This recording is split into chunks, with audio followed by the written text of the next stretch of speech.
Kellen Homa, informative speech, how are you doing? The most dreaded question of all. A question asked at family gatherings, work functions, and out in public. This question is asked everywhere by everyone, and it's a simple question, how are you doing? I will tell you right now that where I come from, you do not answer that question honestly. You answer that question with a smile on your face, and you say, I'm good. How are you? Even when things might not be that good. To put that into perspective, in February this past year, I lost a close friend to suicide. Because we have such a stigma around that question, how are you doing? He had become a master of masking his emotions and feelings. So when he was asked that question, how are you doing? It was good. There was a story to go with it to make it seem that everything was fine, even though deep down inside, everything was not fine. Suicide in the United States is becoming an epidemic. In 2020, the American Foundation for Suicide Prevention reported that suicide was the 12th leading cause of death in the United States, with almost 46,000 people taking their lives that year, along with another 1.2 million attempts. I plan to challenge you all to be open and honest both with yourselves and others about your own emotional, mental, and physical state as you listen to my own open and honest reflection of how I am doing. Please be prepared for the chaos of my thoughts, though, as I tell you honestly how I am doing and try and change the stigma around that question for the better. Our emotional state is one we try and keep under wraps, a way to make sure nobody else knows that we may be on the verge of a mental breakdown. As a college student right now that works a full-time job, I'm getting up, I'm going to school, I go to work, I come home, sleep for a little bit, and do it all over again. So if you asked me that question today, I'd tell you I'm doing awesome. Freaking fantastic. I got up, I made myself breakfast, I've gotten schoolwork done, it's going good. But to be truthful with you, if you had asked me that question 2 days ago, that answer would have been really different. I couldn't find the motivation to get out of bed. Not because I was tired or because I was sick. I didn't feel like I was good enough. I didn't feel like I could do this. I didn't understand why I was here and what I was doing. I just wanted to cry and scream and be angry at everything that's happened to me this year. And what if somebody had asked me that question, how are you doing? And I was honest with them.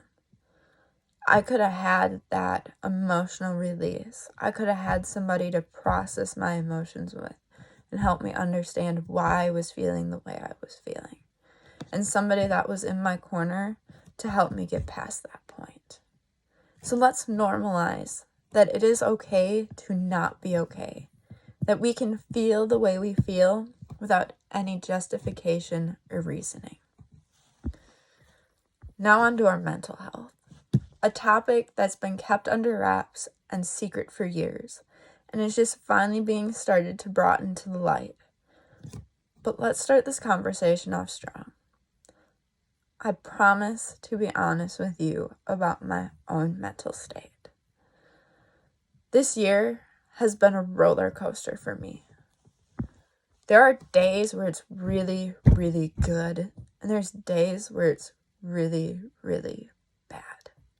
On those really, really good days, I feel successful, I feel motivated, I feel like I can do anything and everything's going good no matter what you throw at me, no matter how stressful, how much work I have to do, I will figure it out. I will get it done because I want to be that person that graduates with my degree in agriculture business. But on the days where it's really, really bad, I don't feel good enough. I don't feel like I have a purpose to be here. There's some days where I don't want to be alive. And It's been hard. Everything that's happened this year culminates and weighs you down and sits like a weight on your shoulders. But what if I had somebody ask me how I was doing? And I was able to have that conversation with somebody I trusted that I'm really not doing good. So that somebody else knew and somebody else was looking out for me. That when I didn't feel accepted, that I could know I was accepted. So next time you ask somebody that question, let's open our ears and listen to them. Let's listen to one another and let's remove the stigma of always being okay.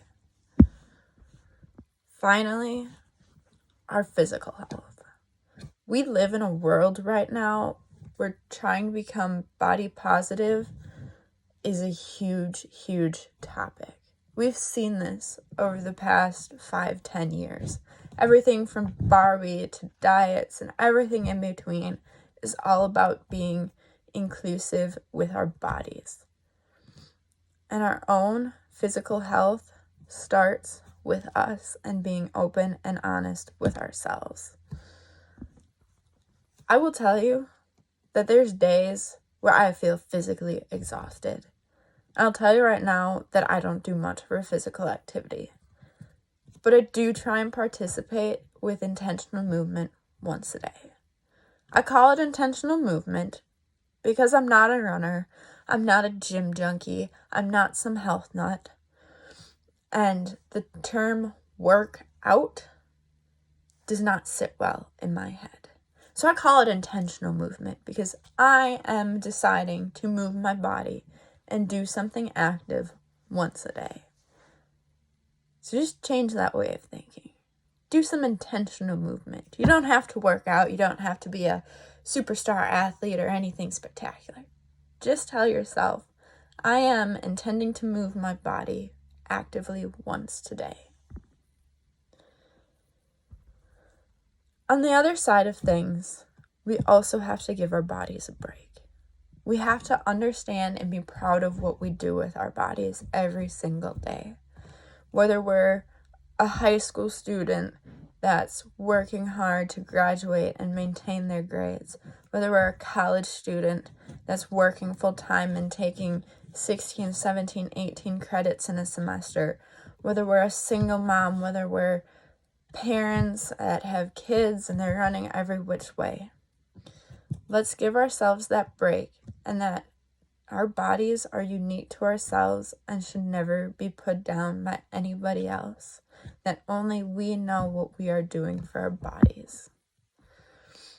Imagine if we could change our thoughts and others' thoughts one conversation at a time by simply being honest with ourselves and others. Imagine a world where our mental, emotional, and physical health were discussed openly and not behind closed doors. I challenge you all to become examples for those around you. To be honest when asked the question, how are you doing?